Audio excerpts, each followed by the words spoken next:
Hello everyone, Coach Burke with Blockers Offensive Line Academy. I hope everybody last night got a chance to watch the Coastal Carolina BYU game. It was an excellent game overall, but today we're here to talk about Coastal Carolina's offensive line, being one of the top topics on social media regarding how their offensive line is undersized compared to what most people envision and see of a traditional offensive line at the Division I college level that especially is having success as they're having this year as they are now 10-0.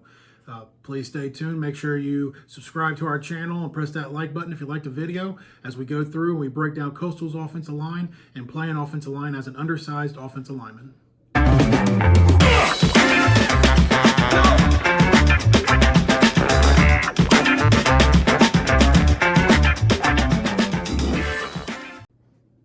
The talk around college football yesterday was Coastal Carolina versus BYU, two 9-0 teams with a great game. However, today we're going to focus on the offensive line of Coastal Carolina. As a former Division I offensive lineman and also being undersized myself, maybe not in the height category as some of the Coastal Carolina, but in the size. I remember my sophomore year playing against the University of Miami of Florida, weighing 255 pounds that week. So I was very undersized when it came to weight of a Division I offensive lineman that year. Looking at Coastal Carolina, and a lot of people are like, man, look how, they're 6 foot to 6'2", they're 280, 275. They're much smaller offensive linemen than what you see in most power Division I schools. How are they having so much success? How are they able to do what they're doing? And one of the big things, and I tweeted this last night during the game, is if you watch Coastal Carolina, one of the first things that I give their offensive line and their offensive line coach great credit for is they run their feet. A lot of offensive linemen that are bigger, they like to try to muscle and use their upper body strength and just try to throw guys around. Those guys last night, if you go back and watch that film, they come off the ball fast, they get into their blocks, and their feet keep on moving. Now, the defensive line and the commentators kept making examples of it last night where the defensive line for BYU was sitting there looking, 6'4", 6'5", upper 200s, lower 300s, and how's this offensive line getting that movement? And the big thing is they run their feet, and that's what really makes bigger offensive linemen that run their feet and are very athletic, very successful. But with Coastal Carolina, they're a little undersized, but they get into their blocks and they run their feet, and that is the big thing that I saw last night watching the game of why that offensive line is able to have the success that they've been having this year. And yeah, the height piece, people like to talk about, have a taller offensive lineman so they get that leverage, get more drive, able to lock their arms out and get the movement. And one of the things, if you watch Coastal Carolina, and this is the thing I teach a lot of guys that are undersized offensive linemen, and also, like I said, going back to myself when I was an offensive lineman at West Virginia and a little undersized, of how I had to adjust my game. I can't play the game the same as an offensive lineman who's 320 pounds, 6'6", 6'7". So when you look at the offensive linemen there at Coastal Carolina, they come off the ball very fast. They get into their block and they start running their feet. But the other piece that some people may miss is where a lot of times coaches teach offensive linemen to use their long arms and lock out and get that separation. When you're a bit of a smaller, undersized offensive lineman, you actually want to suck yourself up into that defender so that then you're able to run. So if you watch any of that film in that Coastal Carolina, you'll see when they come off, they get nice and tight to that defender and they are running their feet, and that's what gets their movement. If they tried to lock their arms out as short as they, as small as they are with their height, those defensive linemen could have grabbed, thrown them, and made bigger plays. But with them getting sucked up into that defensive lineman's body, it's hard. The long arms and the height of that defensive lineman is a little bit like this, and they don't have a way of controlling that offensive lineman. So great credit to their offensive line coach and each of the offensive linemen there at Coastal Carolina on how they're coming off, fitting into their blocks, and driving their feet.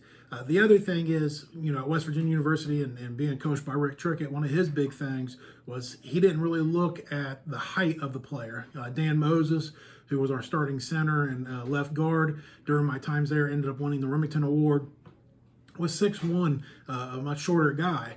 And once again, using some of those techniques such as what Coastal Carolina is using, of sucking into the defender, bring them into your body, keeping those feet running, going, keep on driving, using the legs, using that leg power. Don't try to muscle. Don't try to upper body wrestle with the guy. And that's a problem with a lot of big offensive linemen, is they like to try to get that upper body and get wrestling with you. There was one play last night where BYU's star defensive tackle came off the ball And the commentators were like, oh, he made a play in the backfield. And they're like, well, he came unblocked.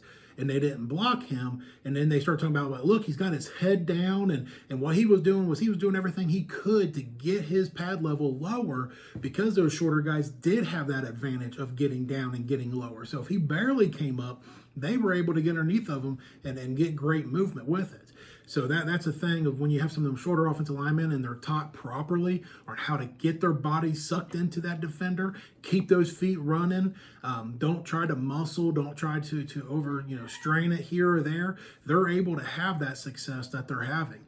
And that's one of the things you see with their offensive linemen. I mean, whether it's a double team up to the linebacker, I mean, they are just firing all over the place, going nice and fast, staying low. If you looked at one of those back angles from the game, it showed you how well their hip flexibility was for Coastal Carolina, with how well they were able to sit into their stances.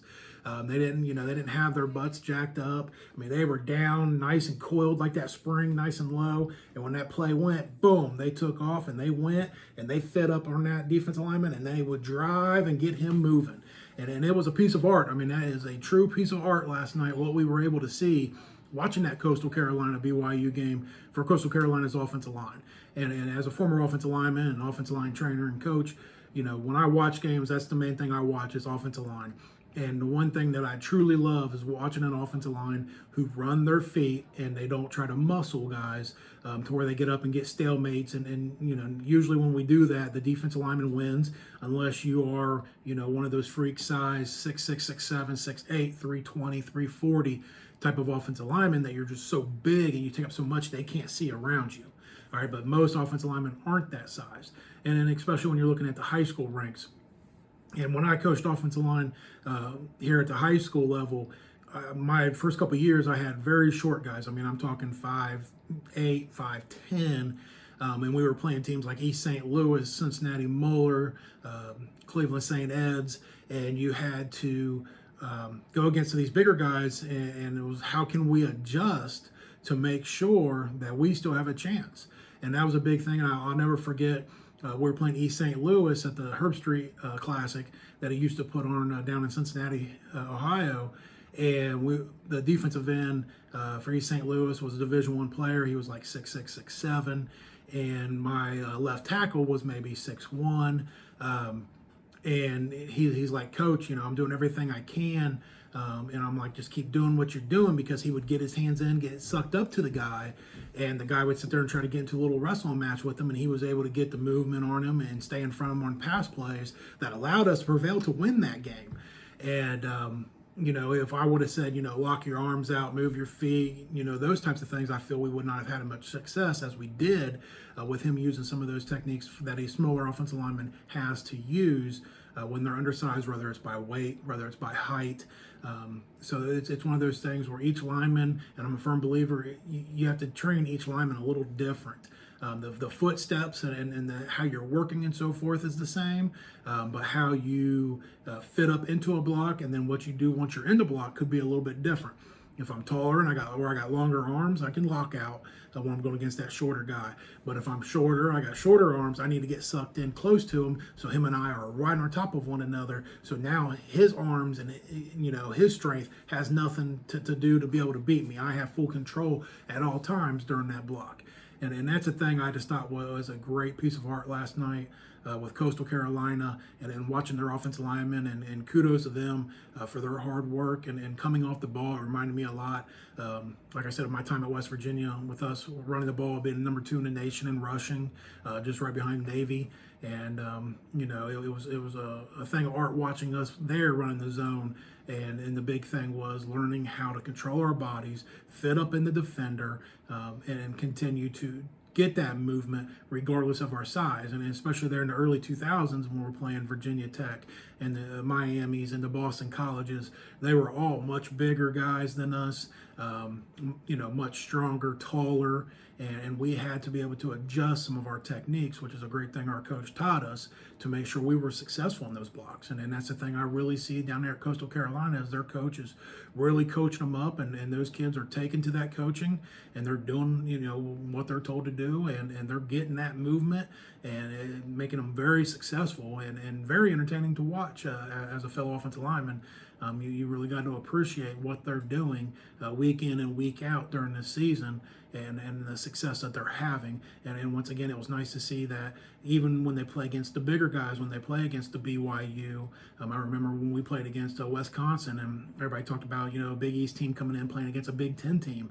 And we still had success. Now, we didn't end up winning that game, but we still had success rushing the ball as we were able to use those techniques, just like Coastal Carolina is, and be able to be successful against those much bigger defensive linemen than what we were.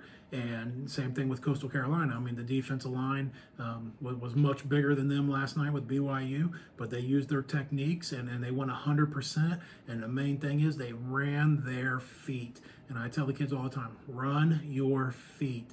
Your feet is what gives you a pancake block. Your feet is what makes your block successful.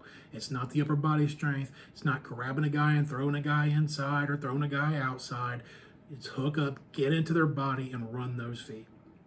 I hope you liked our video here, kind of breaking down the Coastal Carolina offensive line last night versus BYU. If you would, please subscribe to our channel. Make sure you hit that like button. We greatly appreciate it. Also, please share on any of your social media forums to spread the word about offensive line. Here at Blockers, our big goal is to widen the offensive line fraternity. We're a family, and we want to make sure we get as much knowledge out to everybody as possible and share, the skills of the offensive line and why it's such a special position amongst all sports, and also one of the most difficult positions of all sports. I always tell my guys it's the one position that your body's in an unnatural position at all times, and you need to be able to go forward or backwards and be successful during that time for a play to be able to happen. So please share out and hit that subscribe and like. We greatly appreciate it, and everybody have a great week.